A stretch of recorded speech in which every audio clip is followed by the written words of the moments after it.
pourquoi on prie, pourquoi est-ce qu'on le fait. C'est important d'avoir cette compréhension de ce qu'est la prière, de ce que fait la prière. Et on va prendre un verset dans Acte 2, le verset 42. Parce que parfois on a l'impression que notre prière, elle n'amène pas d'effet, ou alors elle n'a pas l'impact que l'on souhaiterait qu'elle ait. Et on se dit, mais est-ce que Dieu entend? Parfois, ça peut être ça, notre raisonnement. Est-ce que Dieu entend? Est-ce qu'il agrée notre prière? Est-ce qu'il est là? Est-ce qu'on peut compter sur l'efficacité de notre prière? Ou bien est-ce qu'on doit encore attendre autre chose, utiliser d'autres armes, utiliser d'autres moyens pour faire changer le monde, pour bouger les choses? Et vous savez, dans Acte 2, les disciples se retrouvent sans Jésus. Pendant plusieurs années, ils ont été avec quelqu'un rempli de sagesse, rempli d'autorité, quelqu'un qui guérissait les malades, qui amenait des solutions à des problèmes. Jésus était ça, il solutionnait des problèmes. Et tout d'un coup, ses disciples se retrouvent sans Jésus. Jésus s'en va et il leur dit, il vaut mieux pour vous que je m'en aille. Mais qu'est-ce qu'ils font? Ils ne sont pas là en train de se morfondre et de dire, non mais voilà, maintenant qu'est-ce qu'on fait? Comment on va agir? Qu'est-ce qu'on doit faire? Ils ont compris une chose avec Jésus. À l'exemple de Jésus, ils ont compris qu'il fallait persévérer dans la prière. Et au verset 42, voici ce que nous lisons. Ils persévéraient dans l'enseignement des apôtres, dans la communion fraternelle, dans la fraction du pain et dans les prières. Ça, c'est l'Église. C'est ça la vie d'Église. Souvent, on aurait tendance à croire que la vie d'Église, c'est se réunir dans un lieu, entrer dans la louange et qu'il faut qu'il y ait tout l'orchestre. Ici, on n'a rien, on n'a pas un orchestre, on a juste un piano et nos voix. Mais c'est suffisant. Avec le Saint-Esprit, on peut faire exactement ce que Dieu nous demande de faire. C'est-à-dire, entrer dans la parole de Dieu, c'est l'enseignement des apôtres. Être ensemble dans la communion fraternelle,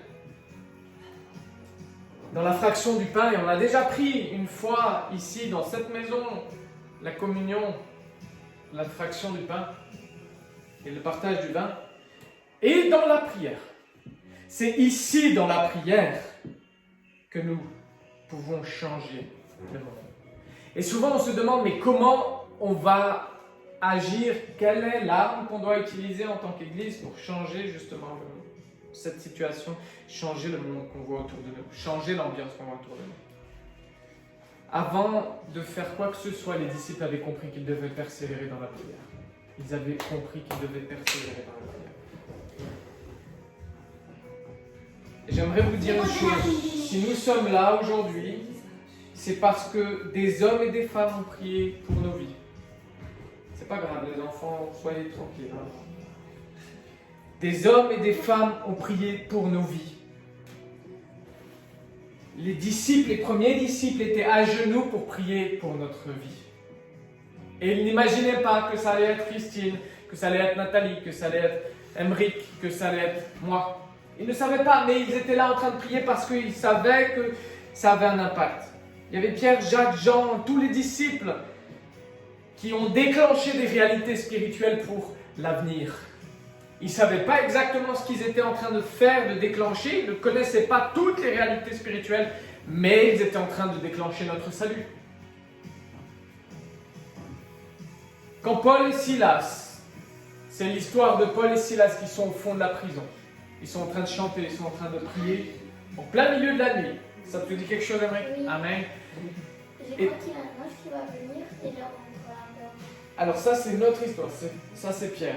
Mais qu'est-ce qui s'est passé avec Paul et Silas? Ou alors un gardien les a aidés. Exact. Un gardien les a aidés, mais les murs se sont mis à trembler. La prison a été détruite. Ah oui. Tu te souviens de ça?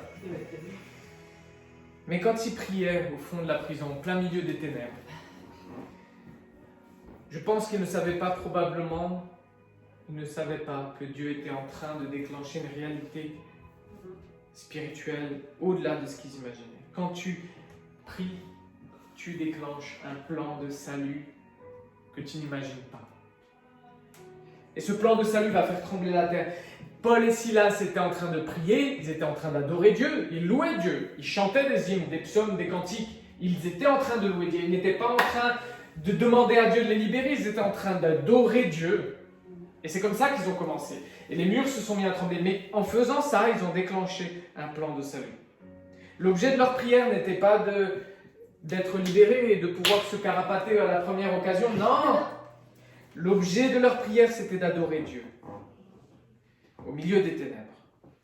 Dans la nuit la plus profonde. Et au moment où Dieu répond, quelle est leur première pensée? Tu te souviens, Émeric? Plus trop. Ça fait plus longtemps que plus. Leur première pensée, est-ce que c'est de dégager, tailler? Oh, on est libre! Non. Dégager tout le monde! Non. Quelle est leur première pensée? Le geôlier. La famille du geôlier. Leur première pensée, c'est le salut. Quand Paul et Silas prient, adorent Dieu, Dieu fait trembler les murs et Dieu déclenche un plan de salut. Et au lieu de d'étaler de leur endroit de souffrance, qu'est-ce qu'ils font? Ils accomplissent ce pourquoi Dieu répond à la prière. C'est-à-dire, il sauve. Et quand nous prions, parfois on ne sait pas qu'on est en train de déclencher un plan de salut que Dieu est en train de mettre en œuvre. A.W. Tozer a dit comme ça: faites confiance à Dieu dans l'obscurité jusqu'à ce que la lumière revienne. Faites confiance à Dieu dans l'obscurité jusqu'à ce que la lumière revienne. Ça, il faut dire amen. Pour nous expliquer un peu et qu'on puisse comprendre ce que fait la prière, on va mettre un parallèle entre la prière et la Bible, la parole de Dieu. On va faire un parallèle. La parole de Dieu, vous le savez, elle produit en nous la foi. Elle a produit en toi, qui est là, en toi qui nous regarde, une œuvre de salut que tu n'imagines peut-être pas. Ok? Mais au moment où les disciples, les apôtres ont écrit cette Bible, est-ce qu'ils savaient que Christine, Nathalie, Josias allaient être sauvés? Est-ce qu'ils savaient que nous allions être sauvés? Non, non, mais ils ont cru dans ce qu'ils étaient en train de faire. Ils ont cru qu'en posant ces mots-là sur du papier, sous l'inspiration du Saint-Esprit, ils étaient en train de déclencher un projet que Dieu tenait entre ses mains. Et ce projet de salut est encore à l'œuvre aujourd'hui, 2000 ans après, ce projet est à l'œuvre. Quand ils ont écrit ça sous l'inspiration du Saint-Esprit, ils ont déclenché une réponse spirituelle dans les lieux que nous ne connaissons pas, qui sont pour nous un mystère, mais des lieux spirituels. Et cette action-là a encore un impact aujourd'hui. Quand tu lis la Bible, quand quelqu'un lit la Bible, il ne peut pas rester indifférent. Même s'il refuse ce message, même s'il n'accepte pas, il ne reste pas indifférent. Dire quoi différent? Ça veut dire qu'il ne peut pas ne pas être touché. Ah. Il est touché. Même s'il refuse le message, il est touché, d'une manière ou d'une autre. Et c'est ce qu'ont fait les disciples. Quand ils ont répondu à l'appel de Dieu, pour écrire la parole de Dieu, ils ont permis à mon nom, à ton nom, d'être inscrits dans l'éternité avec Dieu. Waouh! S'ils n'avaient jamais fait ça parce qu'ils se sont dit: ah mais non, mais c'est que des mots sur du papier, c'est qu'un témoignage, c'est qu'une histoire. Où est-ce qu'on serait aujourd'hui, toi et moi? On n'aurait pas ça. Mais ils ont cru dans ce qu'ils étaient en train de faire. Parce qu'ils savaient que la parole de Dieu, sous l'inspiration du Saint-Esprit, elle produit des effets. Et bien c'est pareil avec la prière. Dans Romains 1, 16, la Bible nous dit que la parole de Dieu, l'évangile, c'est une puissance de Dieu pour le salut de quiconque croit. Okay? Si la prière a un effet comme la parole de Dieu peut sauver, alors on doit prier. On doit prier. On doit prier. Et quand tu pries, tu es en train d'écrire dans les lieux spirituels et naturels une réalité spirituelle inimaginable. On est en train d'annoncer dans les lieux spirituels quelque chose qu'on n'imagine pas, et souvent quelque chose dont on ne peut saisir la portée. Notre prière est une arme qui pénètre dans des mystères qu'on n'imagine pas et qui nous échappent. Mais vous savez à qui n'échappe pas? À Dieu et à notre ennemi, Satan. Alors quand on prie, on déclenche des réalités que nous ne pouvons saisir, mais qui ont un impact. C'est comme quand cette Bible a été écrite, elle a déclenché une réalité spirituelle qui a encore aujourd'hui un impact, et dans ma propre vie. Dans la vie de celui qui la lit, cette réalité spirituelle a encore un impact. Amen. Et Jésus a lui-même beaucoup prié. Il a beaucoup prié. Lui, Dieu lui-même priait. Dieu lui-même déclenchait des réalités spirituelles parce qu'il savait que ce n'était que par la prière que l'on pouvait déclencher ces réalités spirituelles. Et un jour, Jésus a prié particulièrement pour Pierre, son apôtre fougueux. Dans Luc 22, et ça sera court aujourd'hui parce que l'objectif c'est de prier, mais c'est de savoir comment et pourquoi nous prions. Dans Luc 22, voici ce que dit Jésus à l'apôtre Pierre. Simon, Simon, c'est-à-dire Pierre, Satan vous a réclamé pour vous cribler comme le froment, c'est-à-dire vous détruire. Mais j'ai prié pour toi. Jésus lui-même a prié pour Pierre, afin que ta foi ne défaille point. Et toi, quand tu seras revenu, affermis tes frères. Ok. Jésus prie pour Pierre parce qu'il sait que Satan va le tenter et qu'il va renier Jésus. Il a prié pour Pierre. Mais, vous le savez, Pierre a renié Jésus. On est d'accord? Pierre a renié Jésus. Pourtant, Jésus avait prié pour lui. Alors, est-ce que Jésus a mal prié? Est-ce que la prière de Jésus était inefficace? Est-ce que ça servait à rien de prier parce que Pierre allait de toute façon renier Jésus? Est-ce que Jésus a mal fait les choses? Est-ce qu'il s'est trompé? Est-ce qu'il a dit « J'ai prié parce que tu vas me renier » et que finalement, la chose est arrivée?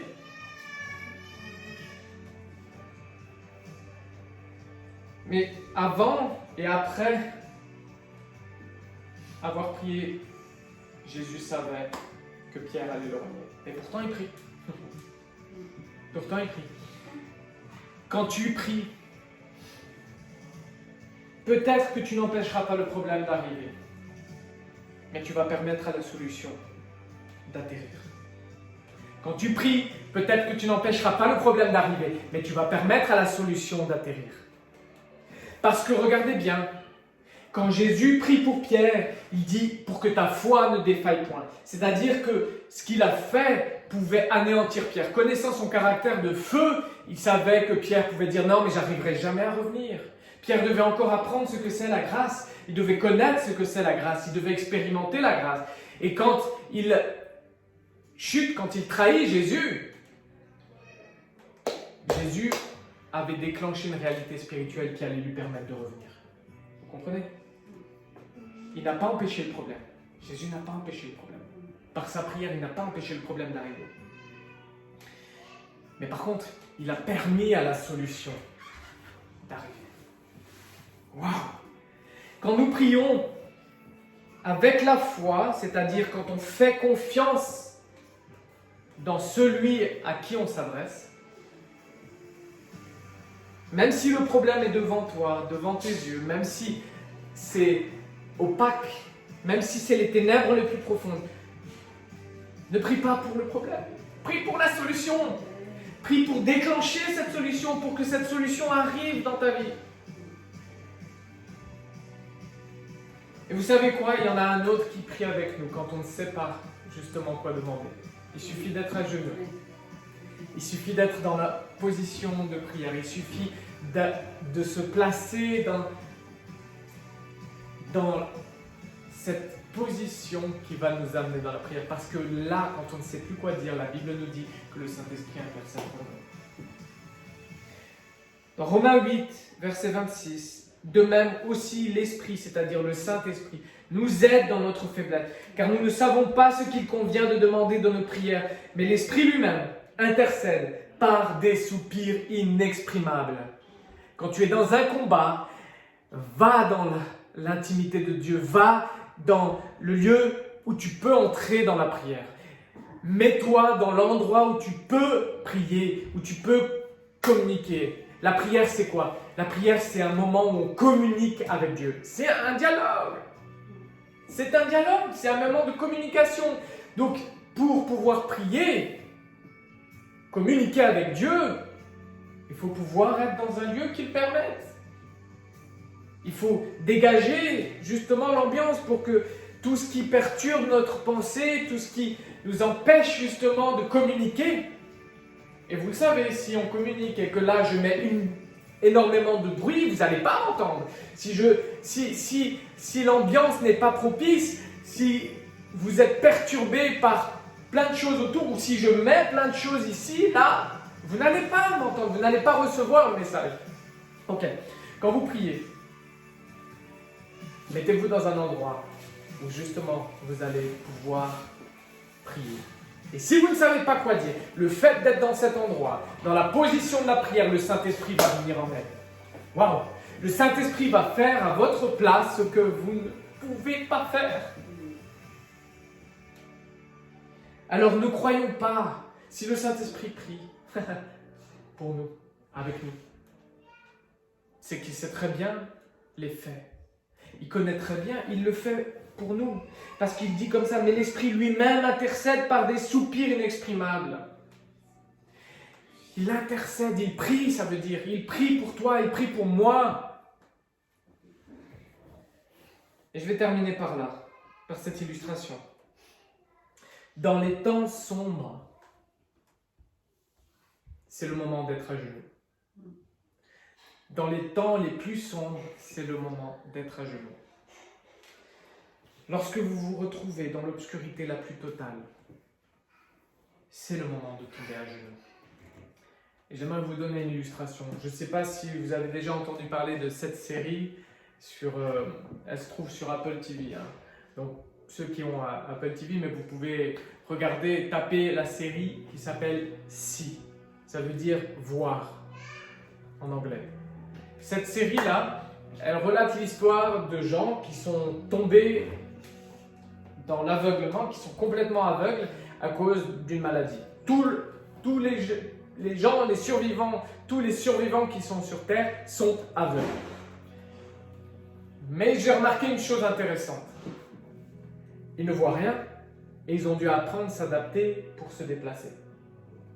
Mais ils font une chose que nous ne faisons pas quand on voit bien. Quand on voit bien, on se déplace comme ça. Mais dans leur mode de survie, ils sont obligés, vu que personne ne voit et plus rien n'est adapté quand on ne voit rien, ils sont obligés de s'abaisser, de se baisser près du sol. Et ils fonctionnent comme ça, ils se déplacent comme ça. Quand le danger est là, à cause de l'obscurité dans laquelle ils sont plongés, ils sont obligés de s'abaisser.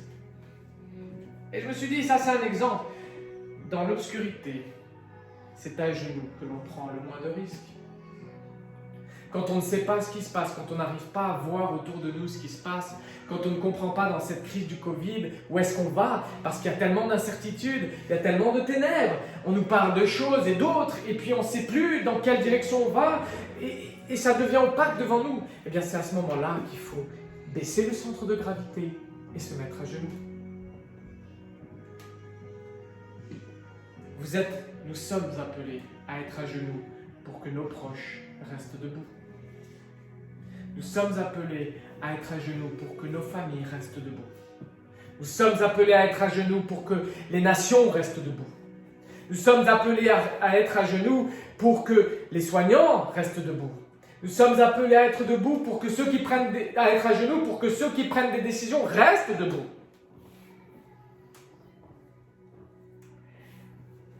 Mais parfois, on voudrait faire ce raccourci de la pensée magique. Je prie et je vois les faits. Je prie, je vois les faits. C'est comme un ordre magique qui produit quelque chose. une formule magique qui d'emblée produit un effet. Mais ce n'est pas ça la prière. La prière n'est pas une formule magique. La prière n'est pas le muscle de la main de Dieu. C'est pas parce que je prie que la main de Dieu bouge.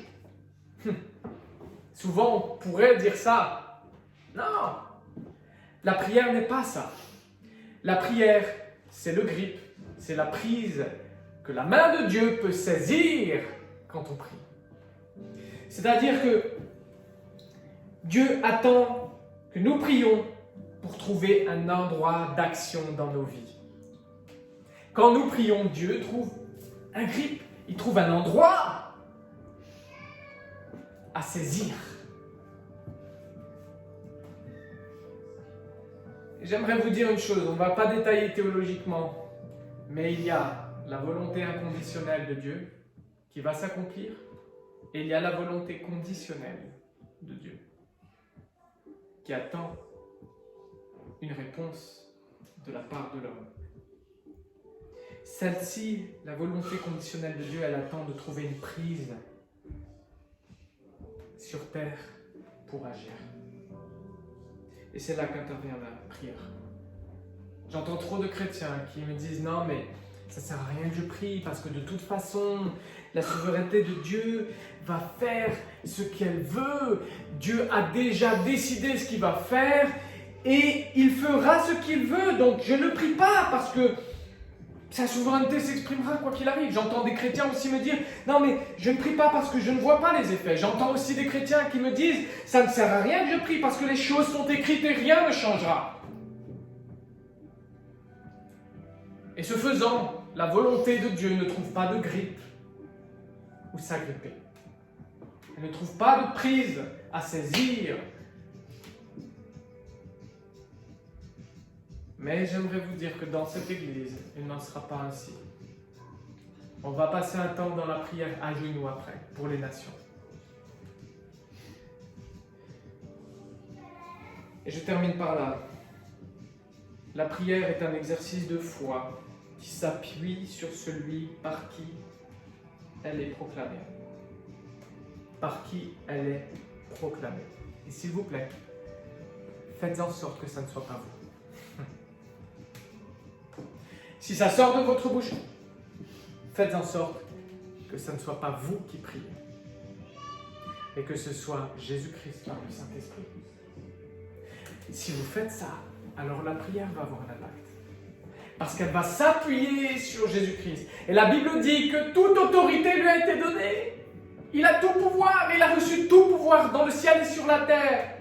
Donc si notre prière s'appuie sur celui par laquelle elle est proclamée, c'est-à-dire Jésus-Christ, alors ça va marcher.